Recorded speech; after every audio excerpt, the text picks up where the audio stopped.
One of the most played pieces of classical music is Beethoven's Symphony Number 5 in C minor, immediately recognizable because of that four-note motif, the iconic opening.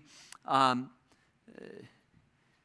did you know that it actually begins with an eighth rest?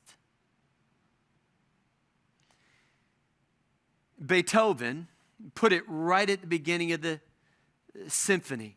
And listen, I don't know exactly what Beethoven was thinking. I know it was very unique when he did it. But I do know this, that eighth rest was a sonic buffer.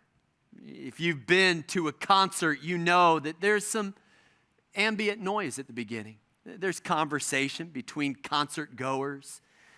There are a few stragglers, right, who always try to find their seat, usually in the middle of the row. And there's the rustling of programs. And I wonder if he wanted a bit of silence at the beginning of the symphony as a form of ear cleaning. All I know is this: we probably need more eighth rest, don't we? And I don't know exactly what that looks like for you. Social media is white noise. And if it's the first thing we check every morning and the last thing we check every night, as is the case for many of us, many mornings and many nights, then I wonder if that's one way that we're actually deafening ourselves to the voice of God. Whatever you listen to most, the volume is going to get turned up. Now, I don't know if you can afford to do this, but man, maybe a 2-day silent retreat wouldn't hurt. But even if you can't do that, somehow finding a way to put an eighth rest at the beginning of your day, I bet it'll be more of a symphony.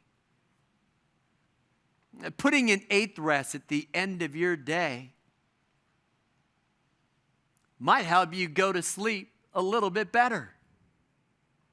That's good. In fact, let me just take one step back and say, you tell me how much you enjoy God, and I'll tell you how spiritually mature you are. That's good, sir. I mean, many of us, I think, still relate to God out of this place of fear. But perfect love casts out all fear. Listen, these languages are love languages. You don't need to be afraid of what God's going to say.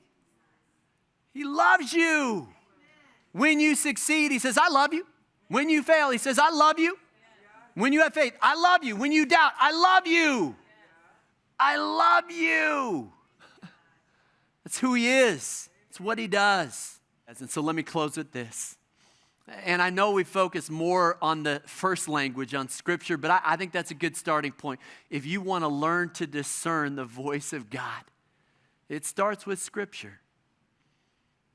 Peter Marshall, former chaplain of the Senate, said, I wonder what would happen if we all agreed to read one of the Gospels until we came to a place that told us to do something, then went out to do it, and only after we had done it, began reading again.